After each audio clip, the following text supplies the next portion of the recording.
Calaroga Shark Media. Well, the Chiefs beat my Niners. Hi, I'm Johnny Mac with your daily comedy news. After the Super Bowl, Stephen Colbert was live and he made this terrible, horrible joke. He said, "Finally, something good happened for Taylor Swift." Whew. Wow, if Joe Coy said that, he'd be canceled. She's going to be so mad. The big difference between the Golden Globes and the NFL, on the Golden Globes, we have fewer camera shots of Taylor Swift. Colbert also joked, "Have fun, Taylor, but please make sure you have a designated driver for your private jet." Jon Stewart was the guest. Now, The Daily Show returned last night, and as I put the show together on Monday, I was like, oh yeah, February 12th, The Daily Show with Jon Stewart is back. Despite them doing Super Bowl ads, which I saw with Jon Stewart in it, it didn't register in my brain at all that was last night, and there wasn't really a lot of buzz heading into Monday night on that. If I'm Comedy Central, you've played the big card now. I got to be a little worried. I'll recap tomorrow whatever Stewart was talking about last night. Anyway, the appearance on Colbert was pretty uneventful. On the Daily Show podcast, Jon Stewart said, "If you want to be present in this world, you have to be present in this conversation. You have to be as relentless and tenacious as the counter-narrative that's being formed. So much of the information that we see now is weaponized, and it keeps taking exponential leaps. It's not just the election, it's AI. It's the way we've militarized our conflicts." All right, keep going, John. Jon Stewart is now 61 years old. He hosted The Daily Show from 1999 to 2015. The LA Times wrote, "The world has changed, of course, around late-night shows." And they point out that Tonight Show turns 70 this year. Until the adoption of the VCR, late-night television was available only at night. I remember when I got my first VCR, I was so excited I didn't have to stay up to 1:30 in the morning to watch Letterman. It was awesome. Late-night TV was for people who were happy to forego sleep or couldn't sleep or had nowhere they had to be in the morning. You might not be ready for bed after Johnny Carson finished, or you'd come in from a club or a movie or whatever and turn on the set, and there'd be Tom Snyder talking to Orson Welles or Chris Elliott living under the bleachers on Late Night with Letterman. The later the start time, the less the financial risk and the more freedom to play. Craig Ferguson's still celebrated throughout the cards Late Show was constitutionally a 12:30 a.m. show. It wouldn't have worked at 11:30, and the people remember. Taylor Tomlinson has a 12:30 show. She showed up in a few Super Bowl ads. I mean, she made a Taylor joke. I guess it's just, I don't know. I'm not ripping Taylor. I just think everybody going, "See, her name is Taylor and she's blonde." It's lame. Her new Netflix special is out today. It's called Have It All, filmed at the Capital One Hall Theater in Tysons, Virginia. I guess that and The Daily Show will be my TV action tonight. Colin Jost is going to host the White House Correspondents' Dinner. Great choice. He will be great at that.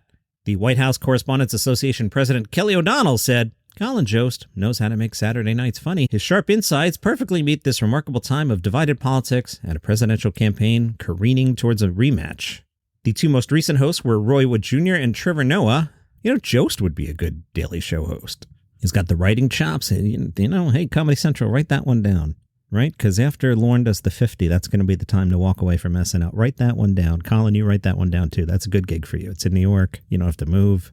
Jost is 41. He could do it for 10 years. That's the move. Colin Jost. Why didn't we think of that earlier? Colin Jost sticks around till Lorne's 50th, so that'll be June of 25, and then host The Daily Show. They just have to muddle through for another year and a half. Speaking of Saturday Night Live, you know who's hosting this week? Shane Gillis. We're going to be talking about that all week. America Magazine gets it. Their headline, "Comedian Shane Gillis doesn't make a good first impression, but it's worth sticking around." Great stuff by America Magazine. They have watched Shane, and they get what he's doing, and they write, "Shane Gillis does not make a good first impression. He looks and sounds like every online scold's worst nightmare, an out-of-shape white millennial male, casually throwing around offensive words that most people have not heard outside of a middle school playground since 1987, and yet there's something more there. And while it might be difficult to stick around for that something more that Shane Gillis has to say, I would advise you to do so." They write, "It could be said that Gillis is not for everyone, but in a sense, he actually is. Like all great comedians, Shane Gillis has something important to say. The problem is that you don't immediately realize he has something substantive to say because you're also squirming so much. Gillis's comedy is a hybrid of cringe humor and bro culture. However, both wind up being subordinated to the fiercely intelligent observational skills that ultimately steer his comedic course. His onstage persona embodies the millennial bro. This is a broad categorization for young white males, usually distinguished by their enjoyment of domestic beer, say Bud Light, and televised sports. Being carelessly misogynistic and lacking intellectual curiosity, watching Gillis' stand-up act, it appears as if he's from another time, and by that, I mean it's as though he was transported from the 1980s to the present day, somehow bypassing the advent and subsequent entrenchment of language policing within mainstream cultural discourse. But if you're only paying attention to the cosmetics of the act, the posturing and the rhetoric, you will miss the incredibly intelligent man and his incredibly astute commentary on contemporary society. Watching a Gillis show requires some work. He doesn't hand anything to you. It continually makes you evaluate exactly what he's doing up there and question whether or not you should be laughing. Should be a fun week. TMZ caught up with Joanne Yu. Joanne is the executive director of the Asian American Foundation. She tells TMZ that Shane Gillis hosting SNL's bad timing, considering the Asian community has been devastated by a wave of hate that started during the COVID-19 pandemic, but adds if Shane's serious about making amends, he should cut a check to the organization's Hope Against Hate campaign and join their food tours for a real Asian cuisine experience. She's planning to watch, but not for Shane, but for what she calls the Bowen Yang Variety Hour. At the Super Bowl, Shane was invited up by Zach Bryan. Whiskey Riff writes, the one and only Shane Gillis bumbled his way on stage and somehow looked like he was having a blast and was completely uncomfortable at the same time, but that didn't stop him from grabbing the mic. Fun! What do you think this one's about? Matt Rife's show in Memphis has been postponed due to an unforeseen scheduling conflict. His show for Friday has been moved to June 12th. Does that mean he got a better paying gig? What's going on there? Maz Jobranii's got a new album. It's called The Birds and the Bees. Hopefully you've had a chance to catch up on Marc Maron's wonderful interview with John Oliver. I loved the way John made fun of Marc here. I had to rip out a lot of F-bombs here, but this is a lot of fun. It's all this sort of, they want to be worked up. Yep. It's all this general grievance, just this broad grievance ideology. And this guy seems mad. You're complaining about grievance, the Pied Piper of grievance. No, you're the shining angry city on a hill. I think that I'm a completely objective narrator. American comedy a little quiet off the Super Bowl. Chortle has 3 things that I want to talk about today. The first, Eric Idle saying he has no money. On social media, Eric, who's 80, said, I don't know why people always assume we're loaded. Python is a disaster. Spamalot made money 20 years ago. I have to work for my living. Not easy at this age. All right, maybe you didn't make money on the TV show. You should have made some money on those movies. No, and Spamalot, you should have made some money. I guess not. Eric says, I think the serious problem are the Spotifys and the YouTubes. Copyright ain't worth jack stuff anymore. We own everything we ever made in Python, and I never dreamed at this age the income streams would tail off so disastrously. But I guess if you put a Gilliam child in as your manager, you shouldn't be surprised. 1 Gilliam is bad enough. 2 can take out any company. Ouch, I guess we won't be seeing a Python reunion anytime soon. One fan suggested a comeback. Idol said, no thanks. I'm doing no more Python. I gave already. Ungrateful bastards. Wow. Another suggested a Netflix documentary, and he said, F Netflix and F documentaries. Wow. Idol pointed out he hasn't seen John Cleese for 7 years. One fan said that makes me sad. Idol responded, why? It makes me happy. I still love and am proud of what we did as Python. It was a very unique group.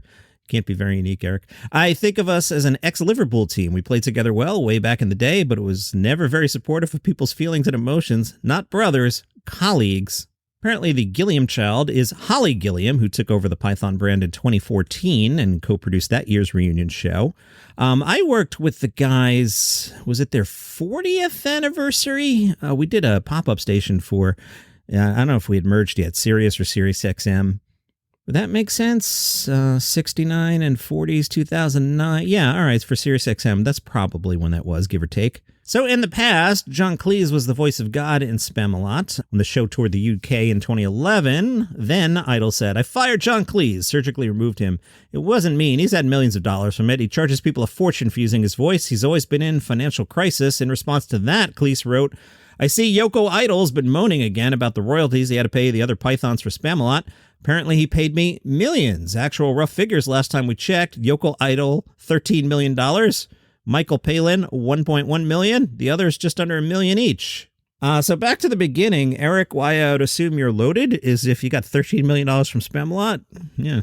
Lily Idol is Eric's daughter, and she jumped on Twitter and said, I'm so proud of my dad for finally starting to share the truth.